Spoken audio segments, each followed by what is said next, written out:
আসসালামু আলাইকুম ভিউয়ার্স, আশা করি সবাই ভালো আছেন। দীর্ঘ অপেক্ষার পর বাংলাদেশ ফায়ার সার্ভিস ও সিভিল ডিফেন্স অধিদপ্তরে বিশেষ একটি সার্কুলার প্রকাশ হয়েছে, যেখানে আপনারা বাংলাদেশের সকল জেলা থেকে নারী পুরুষ উভয় প্রার্থী আবেদন করতে পারবেন। আজকে আপনাদের সামনে আমি একটি ভিডিও নিয়ে আসলাম কিভাবে আপনারা আবেদনটি করবেন সেই আবেদন পদ্ধতি নিয়ে। আবেদন ফর্মটি ভালোভাবে সঠিকভাবে পূরণ করতে হবে, না সঠিকভাবে আবেদন ফর্মটি পূরণ না করলে আপনি কিন্তু মাঠ করতে পারবেন না এবং আপনার ফোনে কিন্তু SMS যাবে না। তাই যে যেখান থেকে আবেদন করেন না কেন সঠিকভাবে আবেদন ফর্মটি পূরণ করুন। যাদের আবেদন করতে সমস্যা হচ্ছে তারা আমার এই হোয়াটসঅ্যাপ নম্বরে যোগাযোগ করুন, আমি আপনাদেরকে আবেদন করে দেব। যারা যারা এই সমস্যায় ভুগছেন তারা অবশ্যই আমার কমেন্ট করুন এবং আমার এই হোয়াটসঅ্যাপ নম্বরে যোগাযোগ করুন, আমি আপনাদেরকে আবেদন করে দেব। তাই যে যেখান থেকে আবেদন করুন না কেন সঠিকভাবে নিজ চোখে দেখে আপনারা আবেদন করবেন। আবেদনটি কীভাবে করবেন এবং আবেদন ফি বাবদ কত টাকা প্রয়োজন হবে সব কিছুই আজকের ভিডিওতে তুলে ধরব।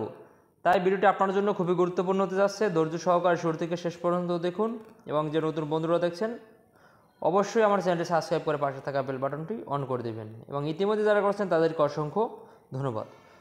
চলি বন্ধুরা, দেখে আসি নিয়োগপত্রটি। আপনারা চলে আসলাম স্ক্রিনে। এখানে যে আবেদনটি করবেন সেটি হলো fscd.railtalk.com ভিডিও ওয়েবসাইট ঢুকে আবেদনটি ফর্ম পূরণ করবেন এবং আবেদনটি শুরু হয়েছে 10/4/2025 সকাল 11 এবং শেষ হবে 8/5/2025 বিকাল 5 ঘটিকায়। এবং আবেদন ফি বাবদ যে টাকাটি প্রয়োজন হবে এবং SMS এর মাধ্যমে যে পেমেন্টটি করবেন এটি হলো fscd.space user id space 16 number send করবেন, তারপর SMS দেবেন fscd space yes space pin number space 16 number send করেন, তারপর আপনাকে একটি ইউজার আইডি এবং একটি পাসওয়ার্ড দেওয়া হয় এবং পরবর্তীতে আপনাকে নাম্বার দিয়ে আবেদন করবেন সেখানে আপনাকে কত তারিখ মাঠ হবে আপনাকে SMS এর মাধ্যমে জানানো হবে এবং অ্যাডমিট কার্ডটি ওই SMS এর মাধ্যমে আপনাকে দেওয়া হবে। চলি বন্ধুরা, কোনো একটি ব্রাউজারে যেয়ে আপনার আবেদনটি শুরু করি। আমরা ব্রাউজারে এখানে আমরা সার্চ করব fscd.railtalk.video ওয়েবসাইটে ঢুকে আমরা আবেদনটি ফর্ম করব। চলে আসলে এখানে তার অ্যাপ্লিকেশন ফর্মে ক্লিক করবেন। তারপর আপনারা কোন ক্যাটাগরিতে আপনারা আবেদন করবেন সবগুলো ট্রেডে এখানে আছে, সবগুলোর সেমভাবে আপনারা আবেদন করতে পারবেন। এখানে ফায়ার ফাইটার আছে, ড্রাইভিং আছে, ড্রাইভার আছে, মোল্ডার আছে ইত্যাদি যে কোনো ট্রেডে আপনারা আবেদন করবেন সেখানে আপনারা চয়েস দিয়ে ক্লিক করবেন। তারপর নেক্সটে ক্লিক করবেন। নেক্সটে ক্লিক করার পর এরকম একটি ইন্টারফেস আসবে। আপনার নাম দেবেন, তারপর আপনার ফাদার নেমস, আপনার মাদার নেমস, তারপর আপনার জন্ম তারিখ ডেট অফ বার্থ যেটা সেটি এখানে দিবেন।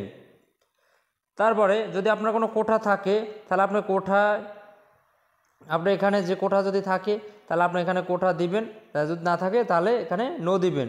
যদি আপনার প্রতিবন্ধী কোনো কোঠা থাকে তাহলে এখানে ইয়েস দেবেন, যদি না থাকে তাহলে আপনি এখানে নো দিবেন। তারপর আপনাকে জেন্ডার মেল যদি ছেলে হন তাহলে মেল, যদি মেয়ে হন তাহলে ফিমেল দিবেন। তারপর এখানে আপনার শরীরে যদি কোনো ত্রুটি থাকে তাহলে আপনি এখানে ইয়েস দেবেন, যদি না থাকে তাহলে আপনি এখানে নো দেবেন। আপনার হাইট কত, আপনার হাইট যেটা হয় আপনি সেখানে দেবেন। 5 ফিট হলে 5 ফিট, যদি 6 ফিট হলে 6 ফিট, 5 ফিট 8 ইঞ্চি এ ব্যক্তি, তাহলে আমি এখানে 5 ফিট 8 দিয়ে নিলাম। তারপর চেস্টের মাপ আপনি দেবেন এখানে 32-34, ন্যাশনালিটি বাংলাদেশ, যদি NID থাকে ইয়েস দিবেন আর যদি না থাকে তাহলে এখানে নো দিবেন। ম্যারেজ স্ট্যাটাস সিঙ্গেল দিবেন। তারপর আপনার প্রেজেন্ট অ্যাড্রেস কেয়ার অফ আপনার পিতার নাম দেবেন, তারপর আপনার ভিলেজ নাম দেবেন, তারপর আপনার জেলা কোনটা সেটি দিলাম বরগুনা, উপজেলা আমতলী তালতলী আমি দিলাম তালতলী, পোস্ট অফিস নাম দিবেন, তারপর আপনার পোস্ট কোড দিবেন। তারপর যদি আপনার প্রেজেন্ট অ্যাড্রেস যদি একই থাকে তাহলে আপনি এখানে এই টিকমার্কে ক্লিক করে দিবেন। মোবাইল নাম্বার দিবেন এখানে, তারপর কনফার্ম মোবাইল নাম্বার দিবেন। তারপর আপনার শিক্ষাগত যোগ্যতা SSC এখানে SSC দিবেন। তারপর আপনার বোর্ড কি বোর্ড দিয়ে আপনি পাস করছেন, বরিশাল হলে বরিশাল দেবেন, ঢাকা হলে ঢাকার, মাদ্রাসা হলে সেটা আপনি এখানে দেবেন। তারপর আপনার রোল নাম্বার দিবেন, আপনার GPA কত আপনার সেই GPA দেবেন। এখানে 4 পয়েন্ট পেয়েছে, আমি এখানে 4 পয়েন্ট দিয়ে দিলাম। আপনারা কোন গ্রুপ থেকে পাস করছেন, হিউম্যানিটিস হলে হিউম্যানিটিস, সায়েন্স বিজনেস স্টাডিজ হলে আপনি সেটি দেবেন এবং আদার্স হলে আদার্স দিবেন এবং আপনার পাসিং ইয়ার কত আপনি সেটি এখানে দেবেন। যদি আপনার HSC থাকে আপনি এখানে HSC এখানে দিবেন, যদি না থাকে তাহলে দেবার কোনো দরকার, এবং যদি অন্য কোনো শিক্ষাগত যোগ্যতা থাকে সেগুলো আপনি এখানে দিবেন। তারপর শেষ স্টেপ হলো আপনার এখানে যেই কোডটি আছে সেই কোডটি আপনি এখানে দেবেন। কোডটি উঠাবার পর এখানে টিকমার্ক দিয়ে আপনি এখানে নেক্সটে ক্লিক করবেন। এরকম একটি ইন্টারফেসে নিয়ে আসবে। তারপর আপনি চেক করবেন আপনার নাম, পিতার নাম, আপনার জন্ম তারিখ, সব কিছু আপনি A to Z চেক করবেন। চেক করা যদি ভুল হয়ে থাকে তা আপনি আবার আবেদনটি করতে পারবেন। যদি ভুল না হয়ে থাকে তাহলে আপনি এখানে ফটোটি 300x300 করে নিয়ে এখানে আপলোড দেবেন এবং সিগনেচারটাও আপনি 300x80 করে নিয়ে আপনি করে নেবেন। সাইজ অনুযায়ী করে রাখলে আপনাকে এখানে আপলোড করতে সুবিধা হবে।